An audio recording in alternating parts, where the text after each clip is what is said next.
Welcome to the second episode of the Last Man podcast. I'm Jeremy Etheridge. I'm your host.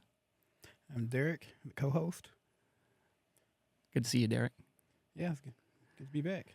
So we are doing a little bit of a different format today. We've come up with a few topics we're going to cover, right? So first, as a matter of fact, why don't we just go ahead and dig into some of them. So there are a lot of different issues that we looked through and entertained discussing. The idea is to focus on race and race relations and how that impacts. As we bring guests in, we're going to be talking about racial factors, how race plays into it, and I think we're going to get kind of flexible with race, because some of them I think are going to be nationality things, right? Mm-hmm. One of our guests that's going to come in is Mexican national, and so I think that'll be kind of play, because I don't know that we'll be able to throw that necessarily in the category of racism, right? It might be more nationalism or something else, but I guess we'll see when we get there. We'll see when we get there, right? But so why don't you go ahead and which topic? So do you want to start with mine or do you want to start with yours? Because mine's giving the date. Mine might be a decent one to start with, but we can start with yours if we want. Yours are a little deeper and more involved. Yeah, we can start with yours. Yeah. Work at the mine. Yeah. So the first topic I came up with was the 2024 presidential election, why people voted for each side, right?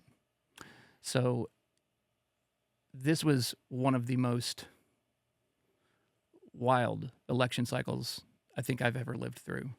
It seemed different from any that I've ever experienced. What did it seem the same way to you?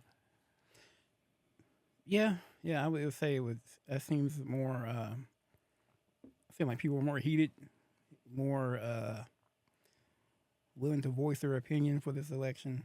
Right. Yeah, so, I would agree to that. The word I kept using was vitriolic. There was just vitriol. It was, dude, the two sides got pointed at each other in a way that I've never seen. I've never seen weaponized politics used quite so effectively in this country. It could have happened before we were born, but I don't know. I don't think so. When I look back at elections and debates between like Reagan and they were so boring. They were so they were kind. Yeah, they were complimenting kind. each other. Right? I've never seen such a thing. It was wild. I mean, it was like, okay, this is what civilized people acted like. Right? Boring. Right? Boo, boo, hit him. Right? No. They're not gonna threaten each other. What? No. Yeah. I mean, they would slight each other, underhandedly, but that was about the extent of it. They mostly stayed on topic, right? Right, and I think there was an element of this when the first election when Trump entered, right, in 2016. I think there was an element of okay, we're kind of turning politics into a reality show type vibe or feeling. I don't know. I don't know, but something in this election cycle was very different. The way they brought out and I hate to use it in this day and age, but the way they brought the propaganda out was unprecedented. And it may have just been that in the past few election cycles we didn't notice it as much because we were staring at Facebook and didn't recognize who was purchasing ads and where the money was coming from and who was placing it. Was it Russian interference, that type thing? Yeah, I think that's probably more like a wake up call. Right. This day and age. And I think it was. Yeah, because now we see we got to be more able to see where this information is coming from. I think we need to be able to see not just going to any outlet like TikTok or Facebook, but reputable sources, right, to get our information from. Right. So I think maybe more people be more diligent in their research. Maybe moving forward, hopefully. I think so. I think that I think it was a wake-up call. As a matter of fact, and a lot has changed since the 2016 election. We can't underestimate the impact of Musk having purchased Twitter, and that genuinely strikes me as a big chord. Because one of the things that he did, and I'm not just trying to praise Musk, I'm just saying it was, I mean, he immediately turned over the Twitter files, right? And the Twitter files showed the level of FBI involvement in censoring and deplatforming people, and it was frightening. It was like, oh my gosh, government should not be allowed to do this. And so, there's debates raging on every side, but I see that as a watershed moment where things changed. And if even if just one place where people can go and speak openly.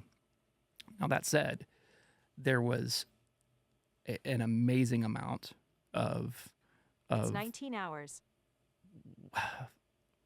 It's looking back at it, it feels like propaganda, but there was an amazing amount of just rhetoric, just slamming the other side constantly, just overwhelm them with it, right? So that's all they hear.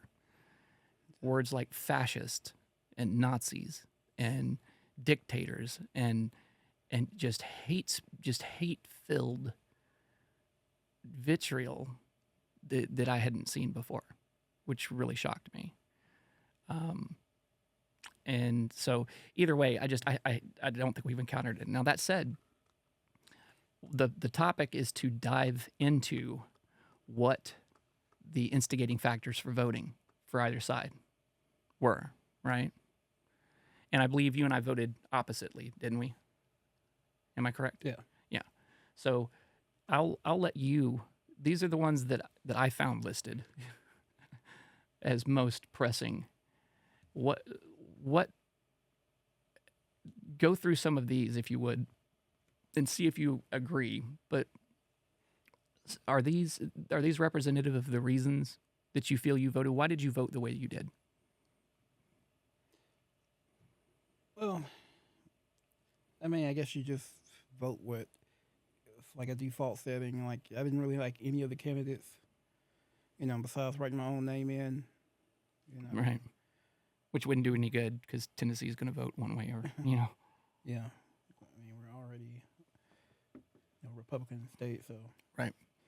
not going to matter. But as far as this list, says commitment to democracy. Many Harris supporters are motivated by her dedication to upholding democratic principles and institutions, contrasting her approach with that of former President Donald Trump. Even the AI couldn't be unbiased. Advocacy for abortion rights. Harris' strong stance on protecting reproductive rights, especially following the Supreme Court's decision to overturn Roe v. Wade, resonates with voters concerned about maintaining access to abortion services. Which is fair. I don't know how you feel about abortion rights. But We can dive into it a little bit. So yeah, that one I feel is kind of a red herring, and because we're not necessarily talking about in my mind, and I'd be interested to see if you see it the same way.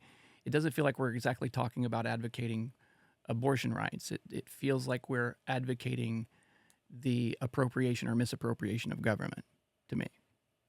okay. Because the problem I had with Roe v. Wade was that the government should not have that level of autonomy over someone's body, over someone's health, medical care, over someone's life.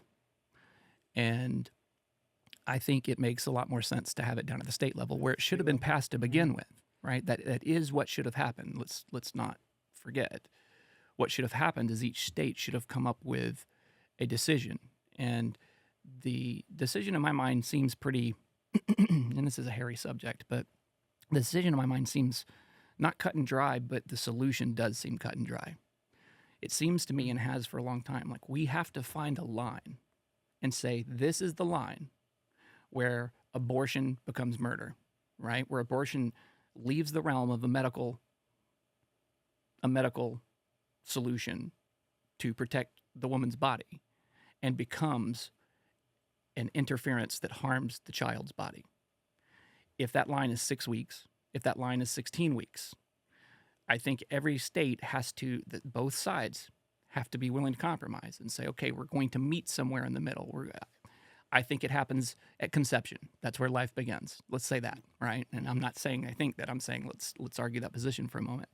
Life begins at conception. And on the other hand, life begins at birth. Okay, well, those are two pretty extreme views. Somewhere in the middle, whether it's 6 weeks, 16 weeks, there is a line that we have to just be able to function as a society. We have to be able to say, okay, this is the line. Let's say it's the heartbeat, so 6, 7 weeks, something like that. If it's heartbeat, fine. You know, we can say zygotic development is abortable. That's a medical procedure that's completely within the right. So you have 6 weeks. You have 7 weeks. An argument I've heard is, well, sometimes you don't know for 6 weeks. I mean, you know you had sex, and there's no solution that's perfect. Okay, so if you're a state, make it 16 weeks. I don't know how we find this line, but each state, it is incumbent upon them to find that line, to determine where that line is, and draw it. And Right. from then on, before is possible, after is murder. Right? It's illegal, and I think that our society will do a lot better by finding that line. Each state. Now, it gets more complex because you'll have what happens if our state outlaws it, like Tennessee right now has it completely banned. And so what happens? Are we going to prosecute people that leave the state? I don't think that you can get into trying to prosecute people for exercising bodily autonomy and going places where things are allowed and doing what they Yeah. choose to do. Now, there are some trigger topics around this, right? You know, if we look at let's say 2023, the 1 million abortions that were performed in 2023, there were 7,000 of those that were late term. And I have a hard time with that personally. I have a hard time with the fact that the baby's life had to be ended post-abortion, right? Like they have to snap its neck. That something in me just something in me just recoils at that.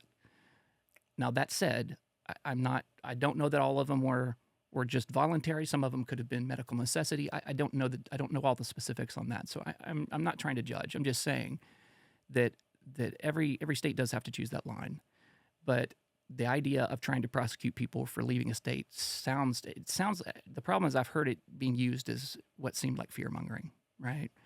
I don't know that's been I don't even know that's legislatively possible, because if that happens, then you have entered the realm of the need for the federal government, right? Because then you would have a private citizen that is seeking relief from the federal government from a state government. And something may have to happen. I don't know, but we have to find a way to come together. We have to find a way to figure this out. So that's my thoughts on that. And yeah, that's my thoughts. Yeah, it's like it's not black and white. It isn't. You have to get into, I guess, that gray area. Like, what do you do? Right. It's like the current situation or the solution is, it's definitely not working. I think you should prosecute people from going to another state or something like that. Right. If there's a medical need for it, like the mother is about to lose her life. Well, right.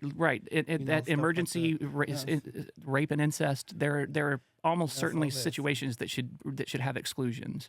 Rape and incest being a big one, right?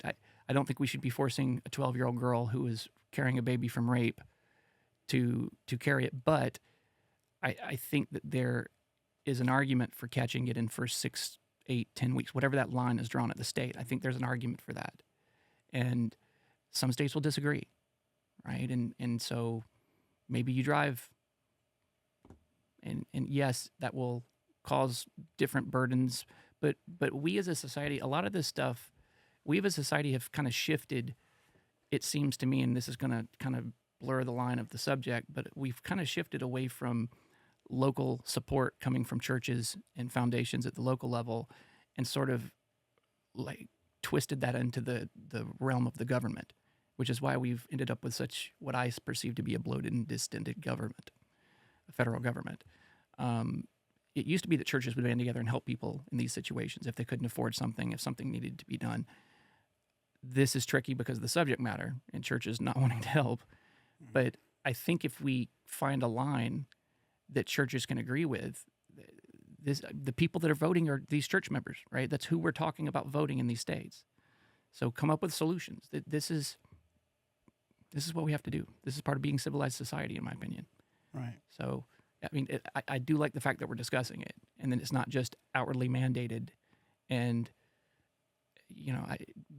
I just didn't think that was a good right. I think there are a few things that have been mandated by the federal government that really they didn't have the right to do.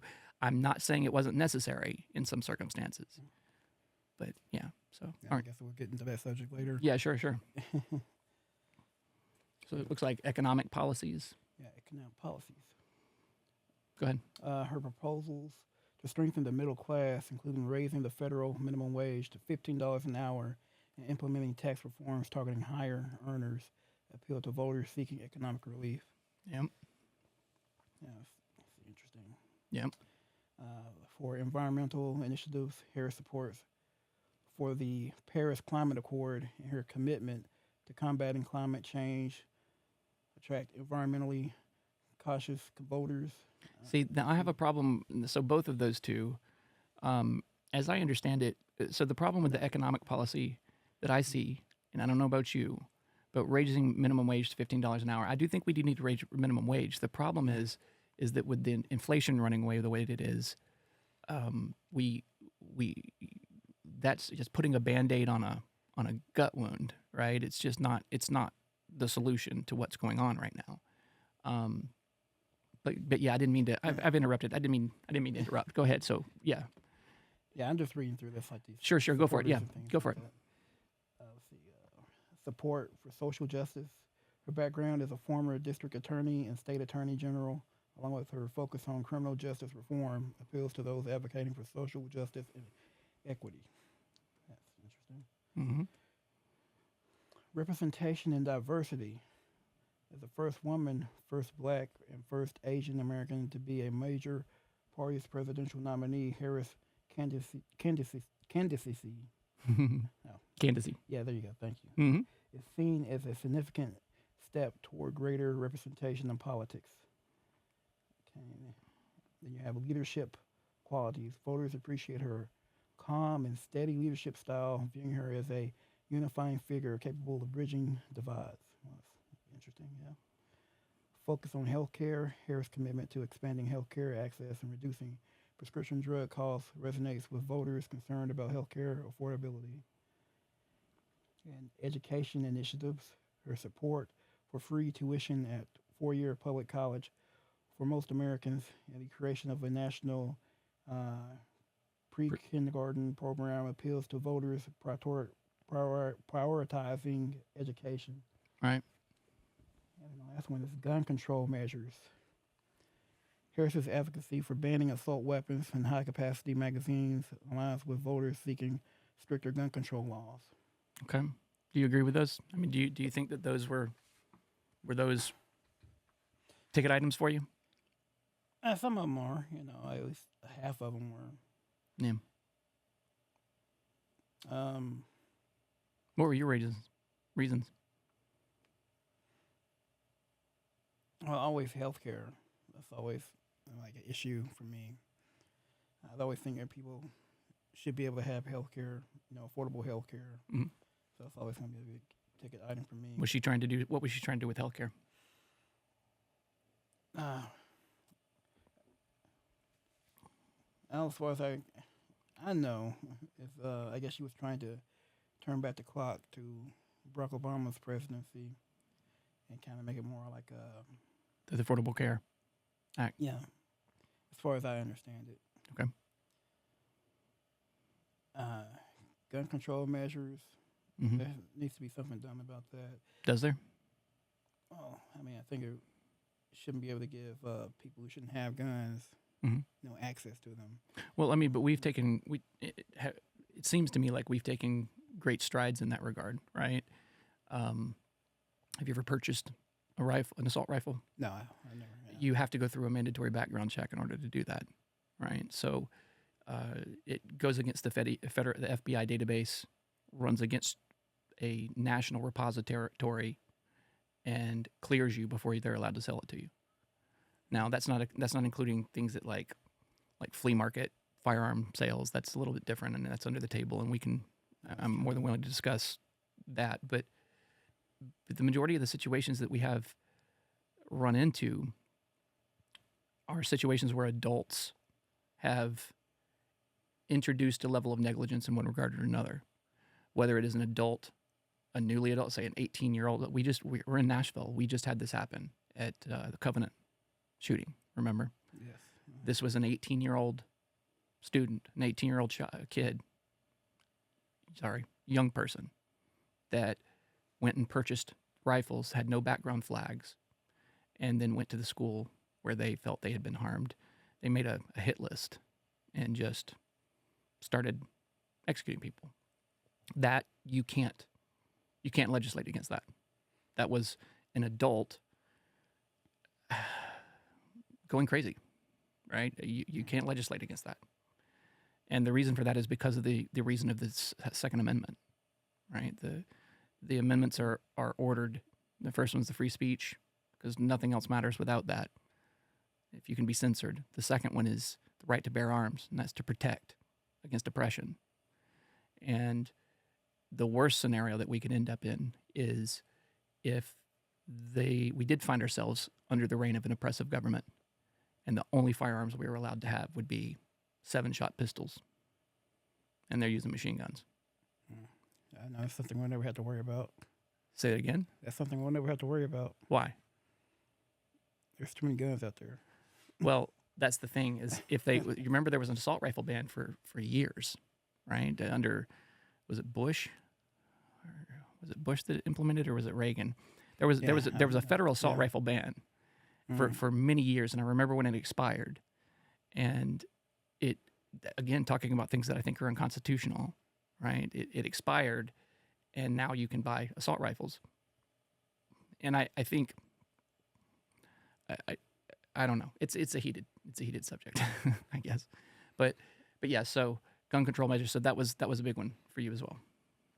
Yeah, all the shootings and everything. There has to be something you can do. Either the age limit needs to be raised, or well, I think the biggest one we can see that's obvious is adults securing firearms. Right? Because most of the time that we've run into this, it is a kid accessing firearms that their parents have purchased and utilizing them, right?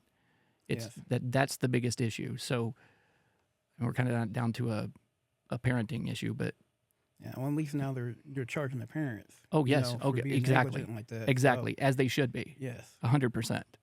Yeah, there was actually more recent shooting where the father actually purchased the gun for his son, knowing he was knowing that he was struggling, but he bought it for him to teach him to shoot and let him shoot it, just blow off steam, and that's it's messed up. Yeah, don't do that. Yeah, don't do that.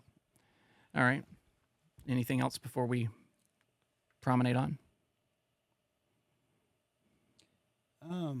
Just looking at the list.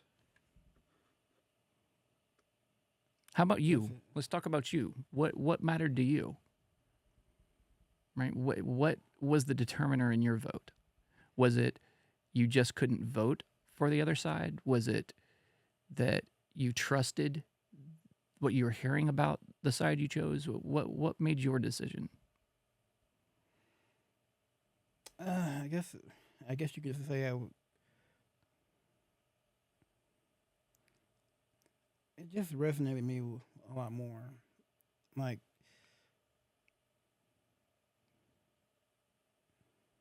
I'm just not a Trump supporter. Mm-hmm. And it's hard for me to say, because, like I said, like both of them, I didn't like either one of the candidates. Mm-hmm. It's just hope that Harris would do a good job in her position. Okay. It's more, it comes down to like I guess more personal. Mm-hmm. How you interact with people. I just felt like she was more down to earth. Okay. And definitely seemed more trusting. Trusting or trustworthy? Trusting. She seemed more trusting of whom? Then, Oh, Donald Trump. she seemed more trustworthy, you're saying. Like you trusted her more than Trump. Right. Okay. I got Yeah. you. Okay. That's basically what it comes down to. Okay. Like you've heard him be flamboyant, how he voices his opinions, what he says about women, and I guess if it came down to it, it's just if you were, well, I don't really drink, but if you're going to go to a bar, who would you rather hang out with? Okay. Okay. So, all right. Anything else before we move to the other side? no, that's pretty much it for me. Okay. So, support for Trump. Why voters voted for Trump. Economic concerns. I think this was a huge one. Many voters are dissatisfied with the current economic situation, particularly rising costs and inflation. They believe Trump is better equipped to address these issues and improve the economy. Desire for change. A significant portion of the electorate is seeking a substantial change in the country's direction, viewing Trump as an agent of transformation who can disrupt the status quo. Immigration policies. This was massive. Trump's firm stance on immigration, including stricter enforcement and border security, resonates with voters concerned about illegal immigration and its impacts on national security and jobs. I cannot express how big of a factor this was for me. If it were just this issue alone, I would have voted on this one single issue. I do not see an issue on the table between these two camps that is more corrosive and dangerous to our society than that one. Next one, cultural values. Supporters appreciate Trump's alignment with conservative cultural values, particularly on issues like gun rights, religious freedom, and opposition to abortion. He's hasn't come out as he's not opposed to abortion, so I don't really see that. But that's okay. Law and order. His emphasis on law enforcement and a tough approach to crime appeals to voters, prioritizing public safety and order. I don't know that I really feel aligned with that one.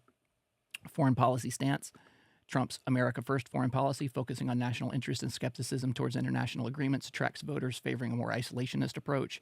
I wouldn't say that one that way, actually. For example, the previous one mentioned the Paris Accord, right? Mm-hmm. And the problem was that the Paris Agreement didn't do anything. There was no commitment. It was an obligation to try to hit a amorphous target in the next 15 years. We will try to cut emissions by 25% by 2035. And I'm not quoting it exactly. I'm giving an example. There was no teeth. There was no penalties for failure. There was nothing to it. It was a agreement to hold hands and hope together, right? It's how I saw that. And so, next one, dissatisfaction with current leadership. Yeah, 100%. Some voters expressed frustration with the current administration's handling of various issues, leading them to support Trump as an alternative. This was a big one for me. Media distrust. We're hitting another big one. A segment of the electorate perceives mainstream media as being as biased against Trump. Well, I mean, biased, I would say, reinforcing their support for him as an outsider, challenging the media establishment. This is why I use the word propaganda, because it was so overt. I mean, just billions of dollars were spent just trying to convince people of something about him. And most of it was that he was a fascist, that he was Hitler, that he was a Nazi, that he was, I mean, they were comparing his Madison Square Garden rally to the Nazi rallies in the 30s. They called him Hitler hundreds of times, over and over. They just kept doing it over and over. 3 days before he was the first assassination attempt, 3 days beforehand, we have the president of the United States saying that we need to put him, what do you say, put him in the bullseye?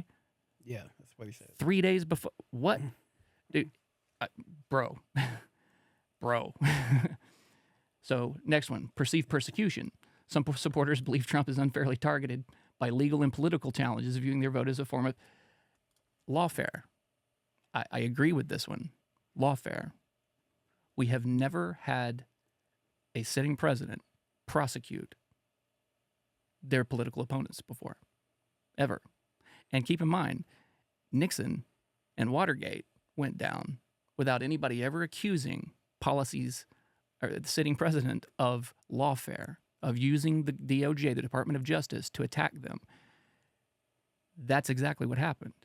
The charges that were brought up were, in some situations, the judges wouldn't even listen to evidence, just overruled.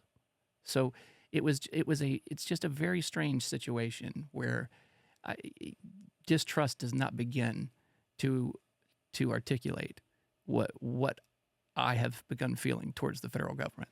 Yeah, that's kind of interesting though. Isn't there like prosecution with Trump and they just like place that on hold, like until like 2029 or something? Well, no, they're not going to be. So the Supreme Court ruling said that anything that he did while he was sitting president, considered in the line of duty, is not prosecutable.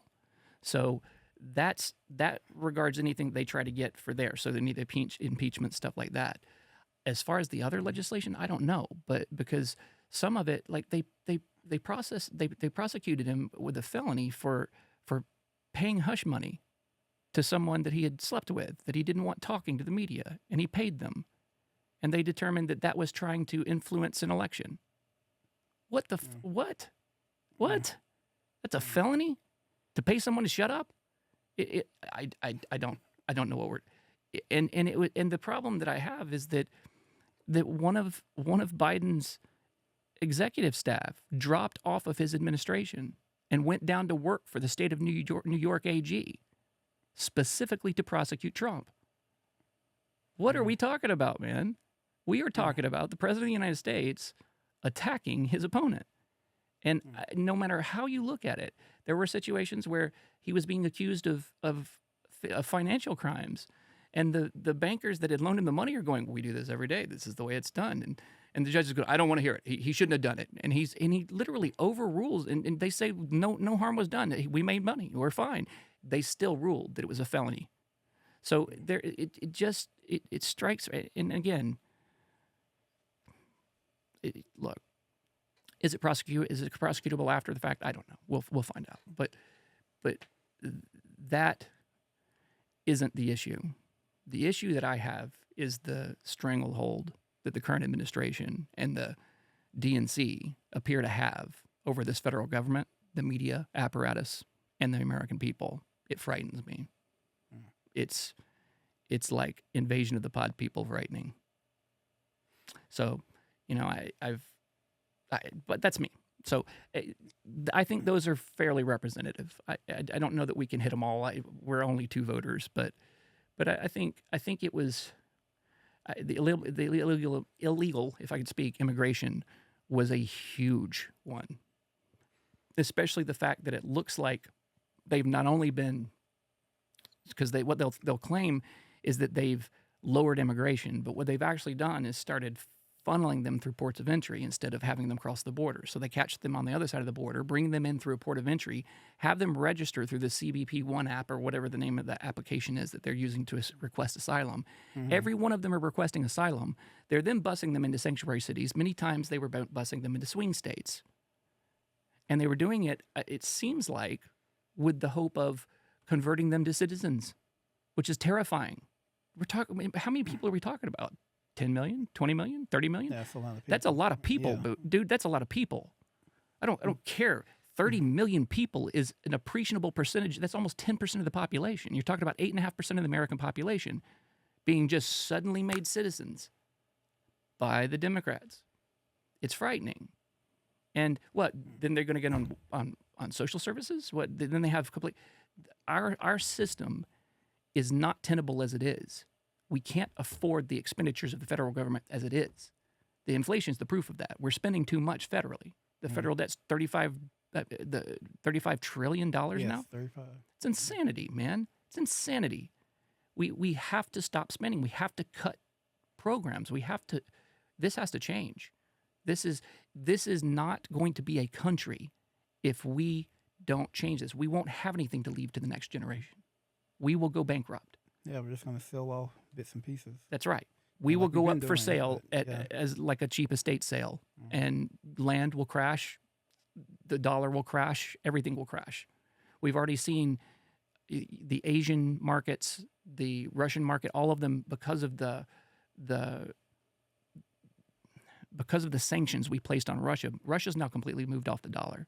China's moved off the dollar. Most of Southeast Asia has moved away from the dollar. So we don't have the worldwide sovereign currency anymore. So we have to tread very carefully right now, in my opinion. And while I would never consider myself an isolationist, I think we need to stop fighting wars in other countries. I think we need to stop supplanting foreign governments. I think we need to stop. I think we have to stop. I think we have to pull back and start spending money locally and appropriately. But that's just my opinion. So anyway, okay. Well, we'll see. I guess we'll see what will happen, right? We will indeed. I think one of the things I guess we didn't touch on with I guess it's tariffs and everything raised from other countries doing business in the United States. I actually think that's a pretty good idea. I do too, because it's not.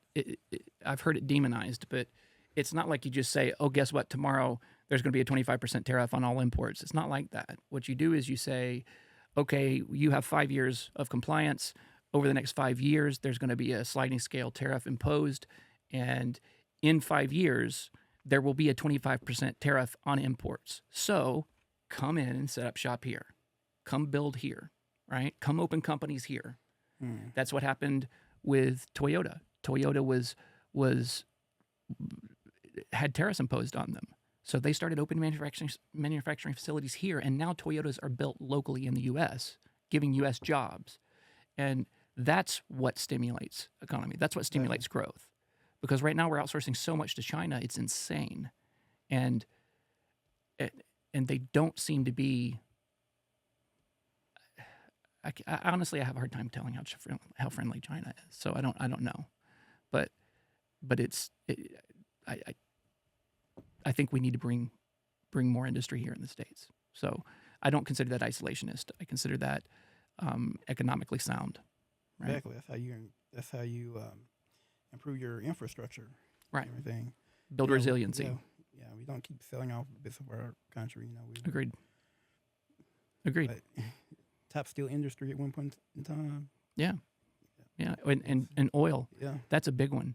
One of the biggest ones was Trump, when he was asked about how he would affect inflation the most. He said that the biggest bang for your buck is energy. He said because energy affects everything, from the clothes you're wearing to the food you're eating. Energy is the answer. So the number one answer is drill, right? We need to start drilling locally. But that's just one example. So anyway, I think that's enough time on that one. Yeah, for another time. Right. So, you want to do one of yours, or we need to jump on my next one? Because this is mine, and yours. We could jump into your first one if you want. You want to jump into education? So, the intersection of race and education, equity and access. Why don't you give me what you're thinking and what you were interested in on this when you picked this one? Well, let's start off by it says U.S. Department of Education access to equal education opportunity. Let's see. This is coming from American Civil Liberties Union, ACLU. My access to education is key to systemic equality.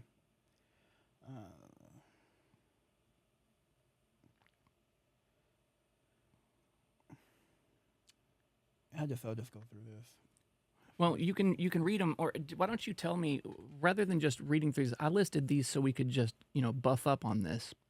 With the last subject, it was sort of a let's examine the reasons. With this one, it's more, what do you see is at the intersection of race and education, right? Equity and access. So this is the supposition that there is a systemic problem along that has either aligned itself along the lines of race or is due to some sort of stratification of race in the United States that plays out in an unfair access to education based on race in the United States. And so what are your thoughts? What do you think that's what's going on? Do you think that there is an inequitable access to education in the United States along the lines of race? Yeah, that was a long discussion I had with myself about this particular subject. I was saying you started talking about affirmative action and how that affected the educational system. Mm-hmm.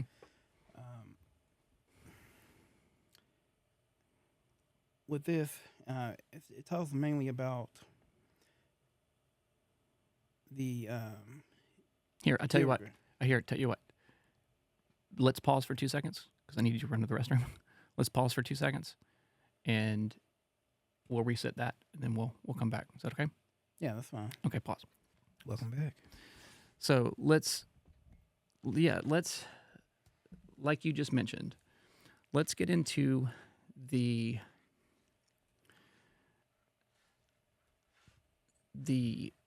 topic of, I could get this up, the intersection of race and education. Let's get into the topic of education and race involvement, okay? Because we're an interesting case study, you and I think. We grew up in an education in a district that's a little flipped, right, racially, from the normal in the country. And I have kids that are in school, and it's not there are a lot of differences from when we went to school, first of all, right? There's a big difference. The kids aren't issued textbooks anymore, and I'm sure there are some school districts in the country that still do, but I think most metropolitan cities, at Nashville, MNPS has definitely converted all of their schools to laptop. So you can't really attend school without a laptop because they don't issue textbooks any longer. It's changed the education system a lot. Yeah, it's a good thing. It is a good thing. It's changed the education system a lot, which, I can look and see which assignments my kids turned in today. I get notifications from their teachers. I can talk to their teachers. I can see if they were tardy. I can see, what I can see the interactions between them and their teachers as far as on assignments. So there's a much better level of visibility to the parent that's available these days. That said, so a number of the articles that we read and that I read in research of this were interesting, right? I went back and I combed through it all the way from like Plessy v. Ferguson to Board v. Brown. Brown versus Board of Education, and the segregation and all that. As a matter of fact, we were part of the busing regulations that when we went to high school were still stemming from some of that. Just recently, in 2023, the Supreme Court has eliminated the use of affirmative action in college admission practices. So I think we're about to see here over the next year or two what an unadulterated or unrigged college admission process looks like. I'm not saying that it wasn't necessary. I think it was very necessary when it was implemented. There's a million reasons to argue for it being imposed when it was, but one of the most interesting articles I read pointed out the fact that there was, I believe it was Stanford, did a study, and they engaged an outside firm and a few different independent teams across colleges in the United States to analyze the data from different schools, and they looked at the test scores in mathematics for fourth graders in the U.S., and they found that just from 2019 to 2022, on all racial demographics, math test scores were down. Yep. So Decline. we definitely have a serious issue with the way that at least some studies, at least mathematics, are being taught in the United States right now. But they found I get that. they found ultimately right. They found ultimately, excuse us. that that the issues that contributed to success in fourth grade, middle school, and high school students were contributable to factors that occurred before preschool admission. Right. And they all found this independently. What I took that to mean, and what it seems to imply, is that parenting is the critical factor in schooling. Who would have figured that? Right? Who could imagine? As an example, my kids could read, write by 5, 4, in that ballpark. They could read earlier, probably 3, 4. They were writing by 5. They were definitely reading and writing before they went to school. I believe we were both in that. We were as well. Yeah. Most certainly. And it's because our parents taught us to read and write and do math. And that does not seem to be what goes on in a lot of situations these days. We have high school illiteracy rates as a statistical, studyable number, right? There is a non-zero number of high school students in the United States that are unable to read and write. Yeah, it's a shame. They keep lowering the bar Right. for our kids. Right. As an example, in my kids' district, this happened about, I guess, 3 years ago, 4 years ago, something like that. We got notification that students would begin being comped up to a 50. So any student that had a score below 50 would automatically be curved up to 50. The reason being that it was too damaging psychologically and performatively for a student to try to recover from a 0. It's poor babies. Right. Talking like 13th place award type stuff here, right? Exactly. Participation. Right. Participation yeah. trophies. Right. So it was, and I couldn't believe it. I was like, wait a second, what? What are we talking about? So they don't have to do any work and they get 50? Yeah, and by the way, we're also changing the grading scale to where 60 is passing. So basically you have to fill out your name and do an assignment and you're going to pass for the semester. It's that type of situation, and I'm exaggerating a little bit, but it's ridiculous, right? A student can perform at an absolutely abysmal level the entire school year and then be passed, which I don't know how we're... The point of school is to prepare our future generation to lead and run this country. And it seems like we've decided that we want to train, very unskilled workers instead of highly skilled workers, and encouraging them to move into higher skilled jobs and rates, which I just can't understand. I can't understand why we've had this dumbing down effect in our school system. It seems intentional. Yeah, and you see that now.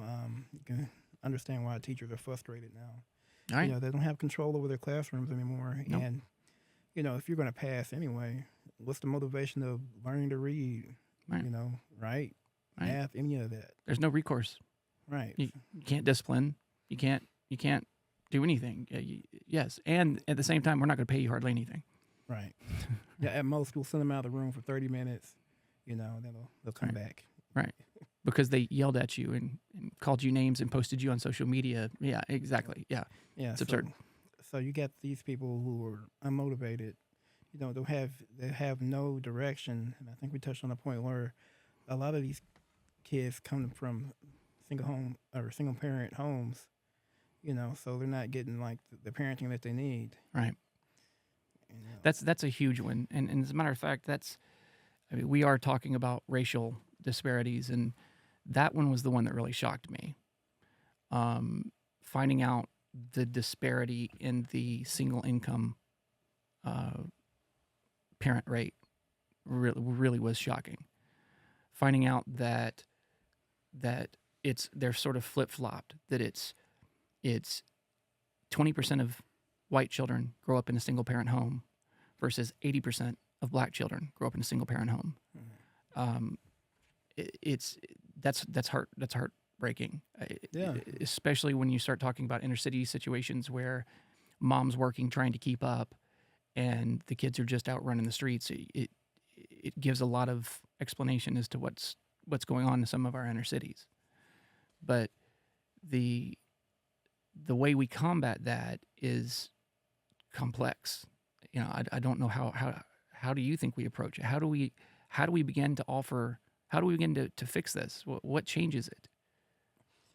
Yeah, I mean, you can't make people get married, right? I mean, yeah, it is a hard subject. I mean, what do you do? Do you give these schools more funding? Do you give the teachers more authority in their classrooms like they used to have? I know we come from a time where, yeah, it all started and ended with the teacher pretty much. Like, yeah, we're talking about corporal punishment. Like yeah, that was definitely a thing. Yeah, most parents they'll shy away from anybody putting their hands on a child. Nowadays, yeah. Yeah. They'll probably sue the school out of existence if they tried. Yeah. Yeah. And then at the same time, I always believe that you don't want to discipline them at home. And you don't want to discipline them. It's not the teacher's job. It's the teacher's job to keep them in line. So it's the teacher's job to rule her classroom and set expectations. It's not her job to discipline. That's the parent's job. Right. The problem is when she reaches out to the parents and the parents don't do anything, there's no follow through. It's not collaborative. And that's the huge issue. I agree. I think over anything that you have going on in your life, over your job, that you should be focused on your children. Yep. You know, they're our future. Yes. You know, so. And especially when you start talking about like single parent home rates.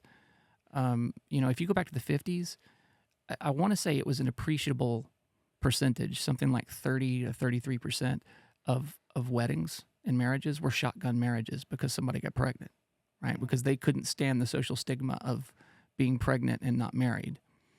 Well, that's gone, right? That's out the window. Now it's yeah, I'm pregnant, but I don't even know that I want to marry you, and it's changed. And so, you know, it's the idea of the nuclear family that's at the backbone of our society. Like a traditional family. The traditional, you know, a husband and a wife, or however we look at that today, two parents, and then their 2.25 kids. Right? That's what we're talking about. 0.5. Exactly. Right. Yeah. So there's been a structural or a foundational shift in this country, and I don't know. I don't know how good it is. I don't know if it's progress. I think that the people that brought it on and co-signed it would call it progress, but I think time will tell, right? I think there may be a need to sort of return to first principles, right? To say, you know, okay, how do we teach these kids these things? Because like the study I was mentioning found, it has to come from the family, right? If the determiners of success are determined before they arrive at the school in the first place, then no amount of educational change, funding is going to impact the issue. Yeah, I kind of see what you're saying. Yeah, not to put the blame on solely the parents or anything like that, but because that's not all circumstances, right? Yeah. I think, I guess at a minimum, you know, we discussed this. You know, Cameron, you was telling me about your kids and everything, but you wanted to be able to motivate your kids. Mm-hmm. You know, you talk about setting goals. Mm-hmm. You know, goals that you know, or distant goals. Mm-hmm. You know, for them to strive for, to reach. Mm-hmm. And encourage them to increase the complexity. Right. The more complexly you can construct your goals, the more exacting your results can be. That's right. Yeah, and I like that saying. You know, that should always be at the forefront of any parent. Sure. You know, giving that advice to their kids. Sure. You know, and just being there. I know it's. I guess times, you know, have changed. You know, it is harder out there. You know, Mm-hmm. not like our parents. You know, both my parents worked. You know, Right. and I still have my grandmother. Right. You know, and now it seems like even if you do have somebody, you know, you're married, both of you are working two jobs. Yep. Just trying to keep up. Just trying to keep up. Yeah. So, In that situation, there's probably childcare. There's probably someone involved that's helping watch them during the day, and the question comes: are they raising them? Right? I mean, somebody has to be raising this kid. Somebody has to be teaching this kid, inculcating values into this kid.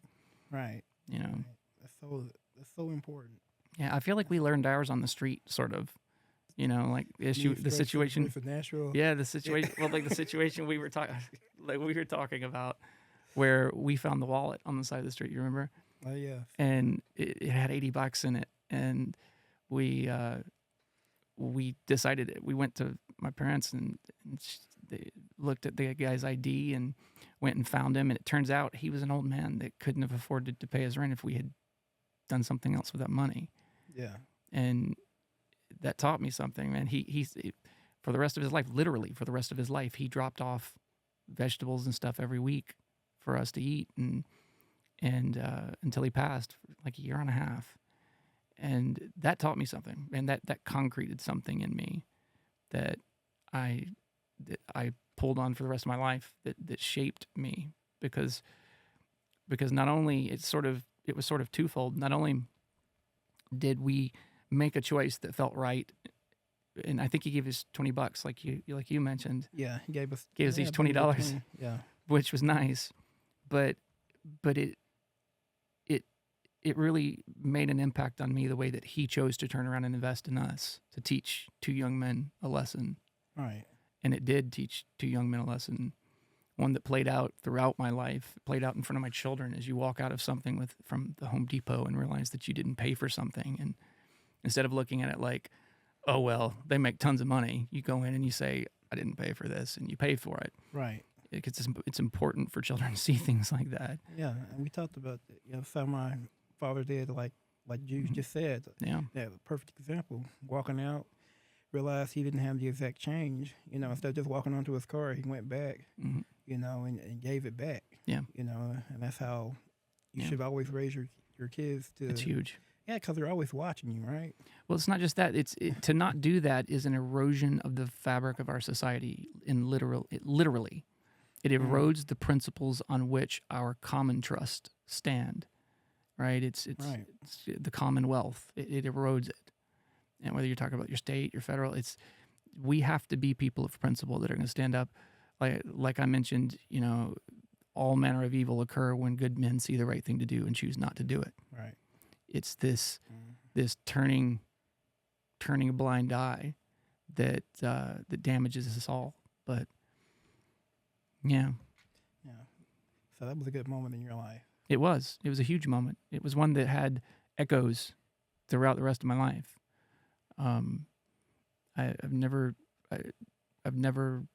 stolen as a result of that type of the lesson that I learned from that. And everybody learns things different ways, but that one made a huge impact on me. And I think we have to find ways that is parenthood, is finding ways to impart things like that to your children, to teach them lessons, to help them understand. And you can talk to them all day long, but what they see you do, it speaks louder than anything. Yeah, echo for generations. That's right. Yeah. That's right. Well, I think we're at about our time limit for today. So, you have anything you want to add before we wind down? No, just thank you for having me back here doing our episode 2. Thank you for doing it. Podcast. I've enjoyed it, man. Yeah, enjoyed talking with you. Likewise. We'll keep going. We'll keep chewing through things and getting better and better. Yeah, this is nice. I guess we're just always building on the next episode. So, yeah. Yeah, we're learning. Yeah. So, thank you very much, Derek. Hope you have a great day, brother. All right. Happy Veterans Day. Right? Thank you. Talk soon, man.